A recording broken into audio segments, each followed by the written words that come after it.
So, how's it going, everybody? This is Etho, and welcome back. I checked out the comments on last episode. I made two mistakes with this build we did last time. And if we're lucky, we're not too late. Let's find out. First mistake, I put wood by lava. So there is a chance things have burnt down, or started to burn down, yep. So we had some wood over top these hoppers. And that is a big no-no. Don't know why I did that. Alright. The other thing, a lot of you guys keep telling me, is putting blocks over top of hoppers doesn't actually do anything. Like, it doesn't stop the hoppers from checking if there's any items to pick up. So, I've mostly been doing it just to keep items from dropping into the hoppers, but I guess the common thing to do is to put furnaces above the hoppers to help prevent lag. Now, this is kind of a... I don't know if people have actually tested this. I'm very curious.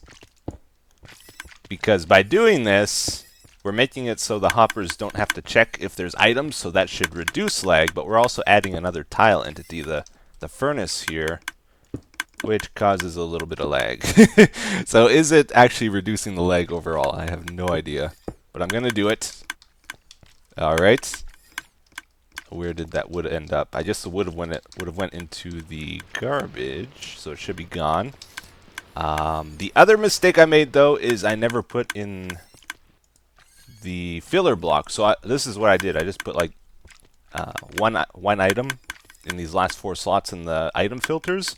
No, no, no, no, no. You're supposed to put some other type of block, something other than what you're trying to filter out. And a couple of you guys caught that, so thank you. Gonna fix that here. Oops. Because otherwise, if the hopper totally fills up, like with raw fish here, it's gonna mess it all up. Alright, so you know what, guys? I don't want to just keep wondering. I want to figure this out for myself. Know the true answer here. So I decided let's hop into a creative world. Is putting furnaces over top of hoppers a good idea or not? Let's see what it does to our tick rates. So what I've done, I've placed down 150 by 150 thing of hoppers here in a super flat world with nothing but sandstone. Alright, so that's 22,500 hoppers total. That's a lot of hoppers. And what we do is we press Shift and F3. That brings up this little pie chart here. And that purple on the pie chart is our tick rate, our current tick rates as a percentage of what's taking the longest to process here. What we're going to do is look up at the sky. I turned the clouds off and everything, so nothing should be rendered right now that we're looking up. So it should give us a very consistent reading on what our actual tick rate is, hopefully. And I got nothing going on the background of my computer really that I know of, so that won't influence it either. So it seems to have stabilized at about 20.5, 20.6% is our current tick rate. Now what we're going to do is go to the corner here. Oh. And we're going to put furnaces over top all these hoppers and see if that raises or decreases our tick rate. It should have some effect though, for sure. Alright, so what we got to do is do a fill command at our current position and 150 and 150 out from here. Minecraft furnace. Good. It's going to be a giant lag spike while it does this.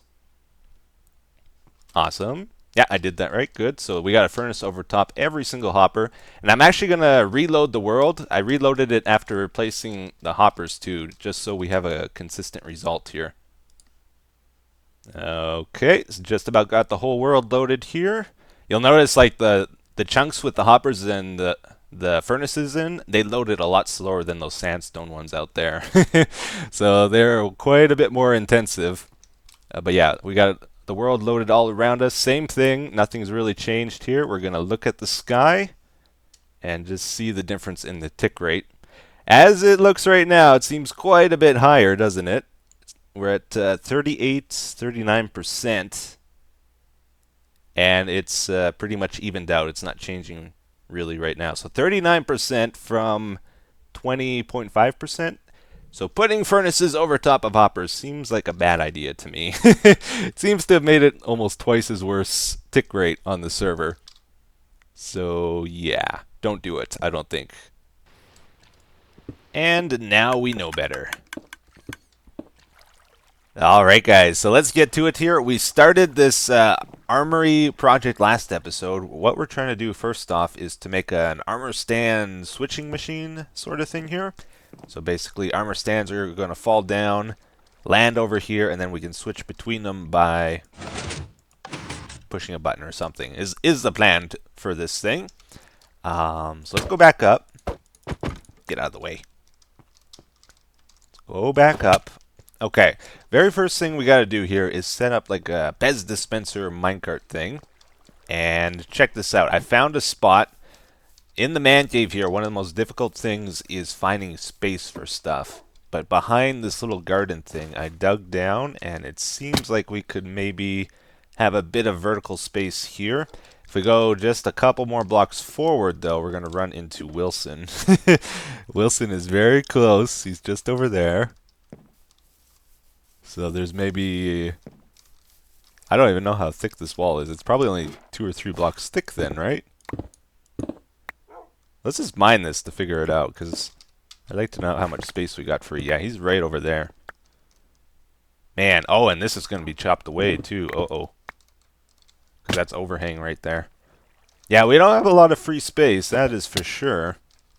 But we'll try to sneak in a minecart thing right over here, maybe. Alright, so the plan is, let's go this way a little bit more.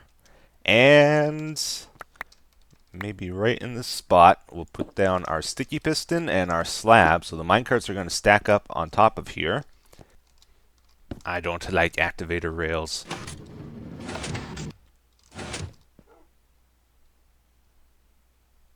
How did that not push it down there?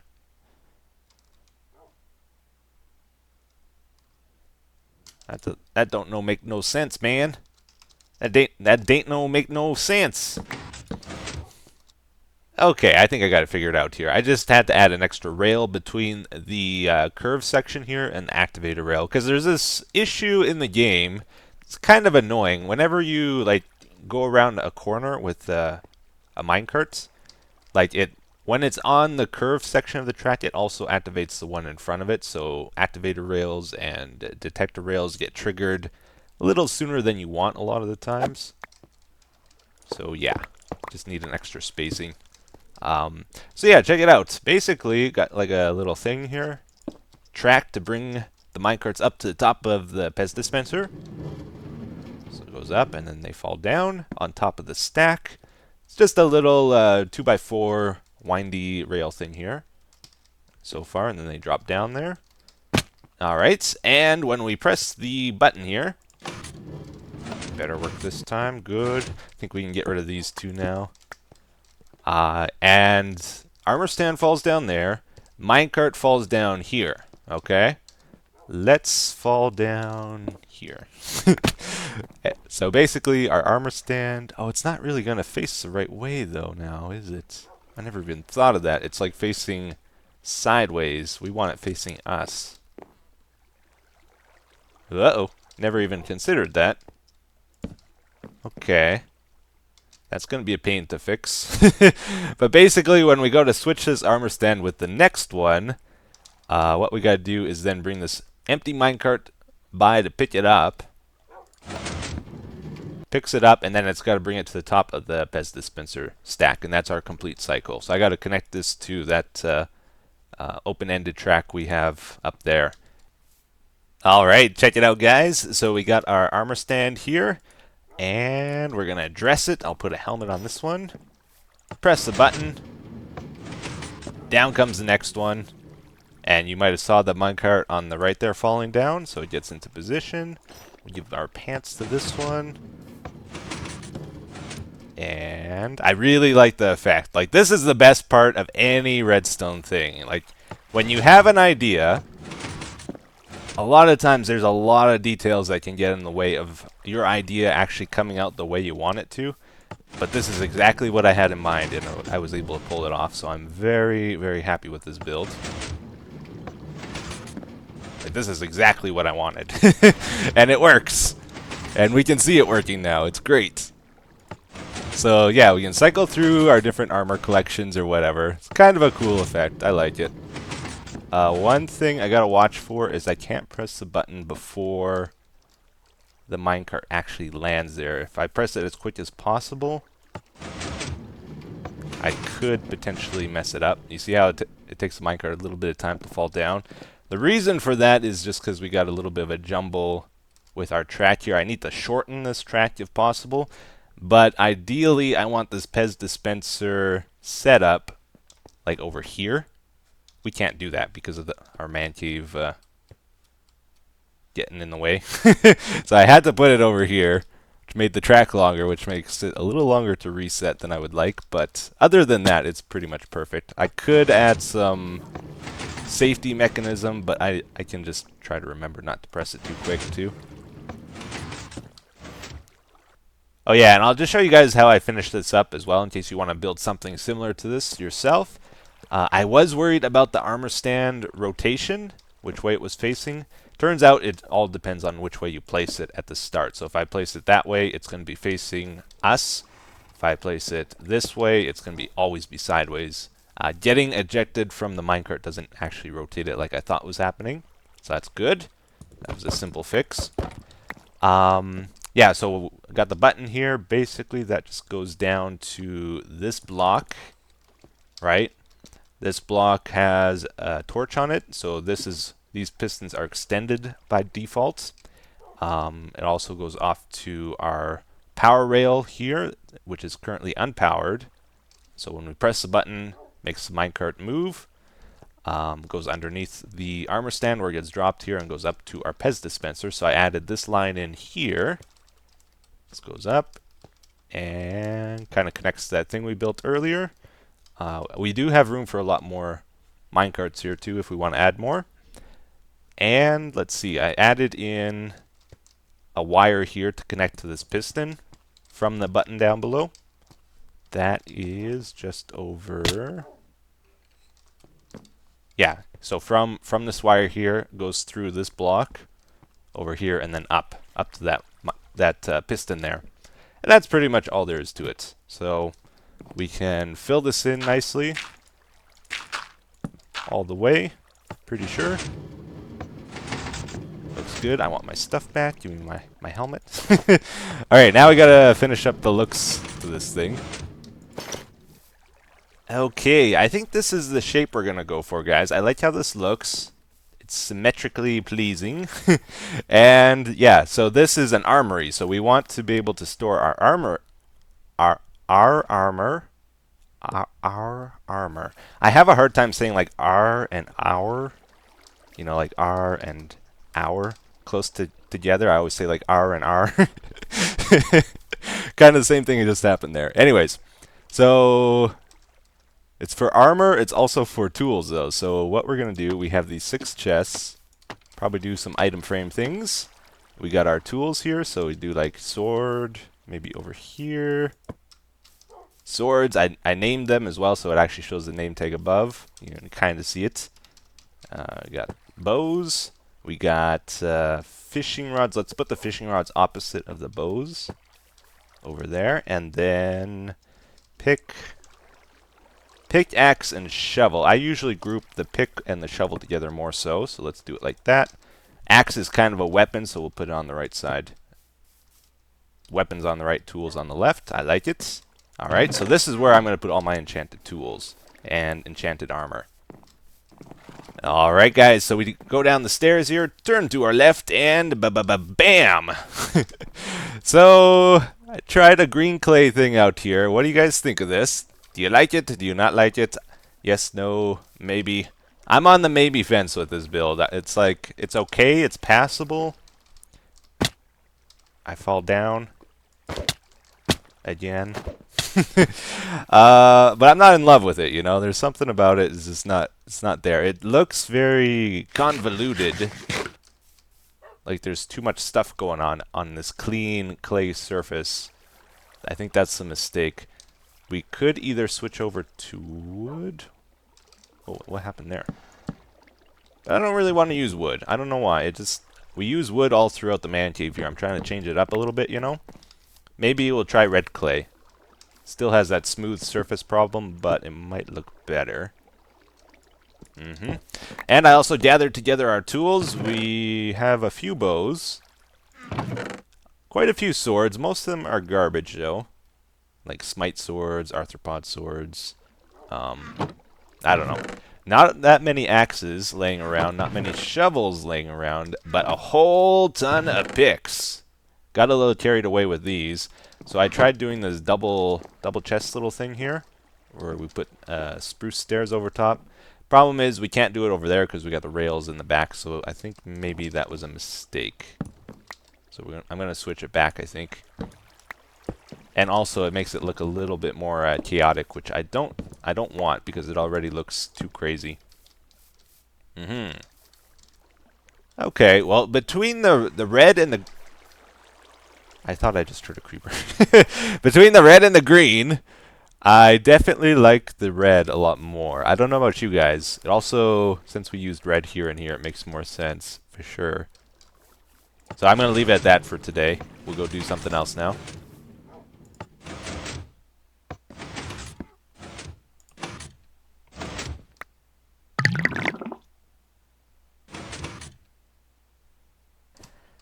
Alright, so lately guys, I've been spending a lot of time in our nether hub here doing various things like the Guardian farm stuff, and also I've been building these tunnels, these ice tunnels.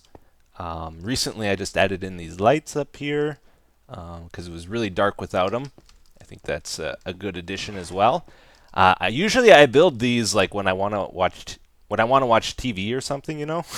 I'm one of those type of people that just can't watch TV and do nothing. I have to do something else. So usually I play like Minecraft in the background, and I will do stuff like this because it's one of those things you don't really have to think about. You just got to do it, and it's like a nice little casual thing to do. So I've been building the tunnels and stuff. Lately, though, spending a lot of time in here, and this has caught my attention again. We built this like this packed ice thing here. Nobody's ever liked it, right? But I didn't know what to do with it, so recently I had the idea of using maybe purple glass. We're going to try out purple glass here and just see what that looks like. I think it'll fit a little bit better than the packed ice, and maybe above it we'll try put sea lanterns or some type of lighting, if we can make that work. Might mix in some purple blocks with this as well. We will see. Yeah, I've been watching Fresh Prince of Bel-Air, though. I restarted watching that. I haven't seen that show in like 10 years, and it is awesome. I'm really enjoying it. I was thinking about this, too. Like, every episode we do the comment of the day. Every now and then I like to ask you guys questions, and my question for you today is, what are your top 5 favorite sitcoms of all time? Let me know in the comments. I thought about it for me. First place, I think I have to say Seinfeld. Really like Seinfeld. But it's a close, very close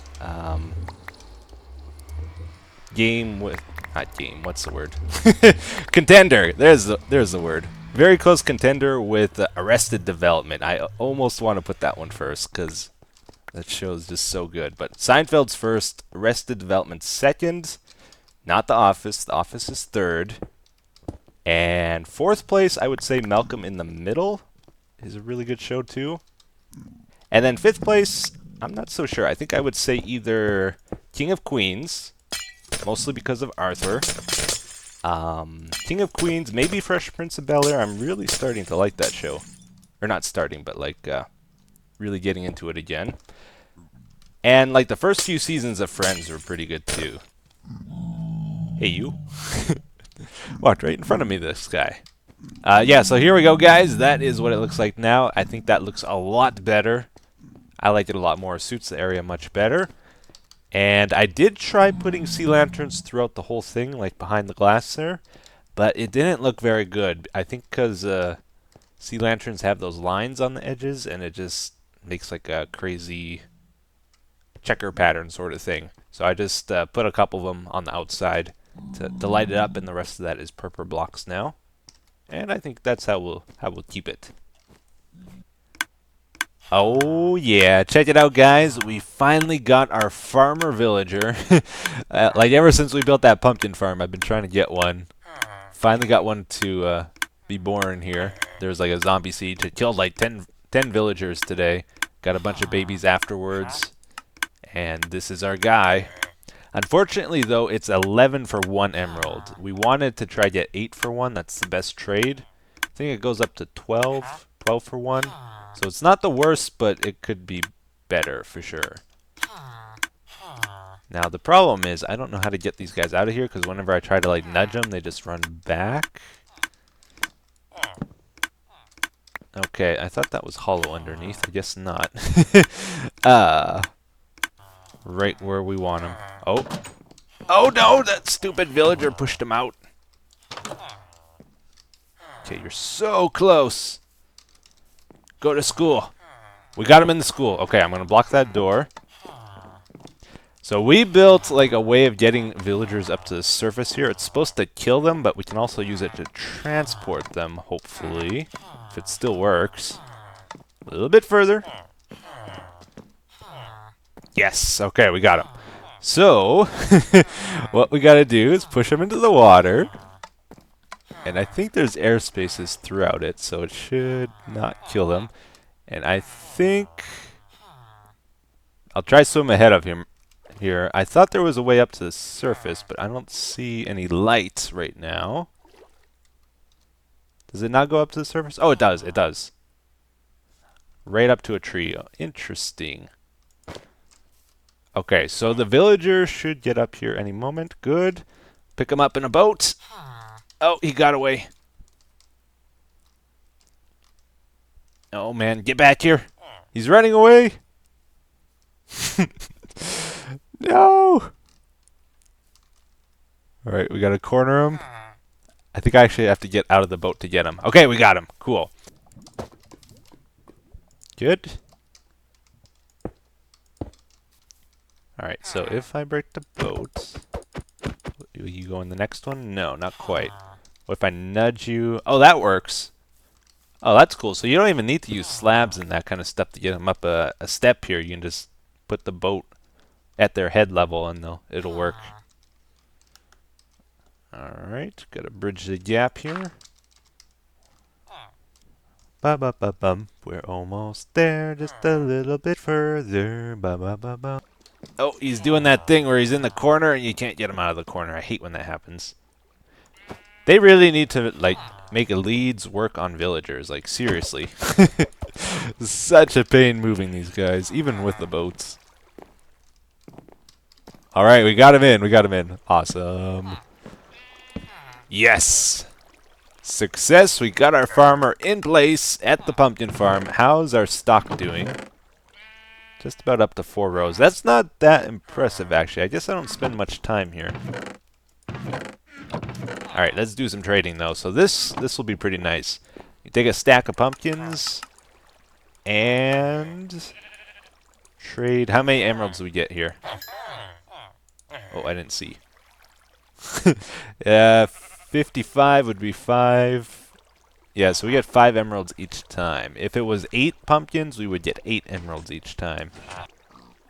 Well, anyways, guys, it's about time to wrap up the episode for today. So here we go. The comment of the day brings up a good point here.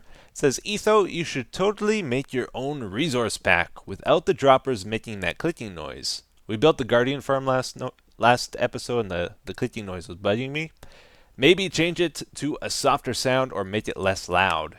You can also change some annoying textures. For example, make the lava look like actual lava instead of molten cheese. Why did they do that? I still don't know. It looked better before. Use it to get rid of or change small things you don't like. Yeah, so that's an interesting point. Like, there's a lot of things I don't like about the vanilla textures or the vanilla sounds. Most of them are pretty good, but some could be better. Oh, snowballs. Like the lava, for example. Why did they make it more orange? It used to be more red and it looked like it was glowing a bit better. But they changed it. Now it's not as good. But when I play this game in this series, I try to keep in mind it's not just for me. If it was just for me, I'd probably use a texture pack. Or try it out at least. But it's also for you guys, and the more things I change, the more difficult it is to like understand what's happening.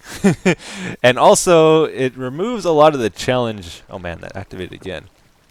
Removes a lot of the challenge out of the game too. I kind of look at it as a challenge. Trying to make things look good with the vanilla textures can be a bit tricky because like they've been released over the years and they don't always synergize well with each other, you know. And some of the blocks really need a redo, like diorite, granite, andesite. I think look terrible. If the texture was changed on them, it would be huge improvement. But in certain cases, you can make it look good. So it's a good challenge. Same with the sound. It's a challenge trying to make things quiet, like redstone stuff. Sometimes you want to use redstone to do things you can do with pistons, just so that you don't hear the piston sounds. And it has a big effect on what I do here. So I kind of want to keep that, especially if you guys try to mimic something. I want it to work for you if it works for me, you know? Anyways, hope you enjoyed today's episode. Thank you for watching, and I'll see you again in the next one. Take care. Bye-bye.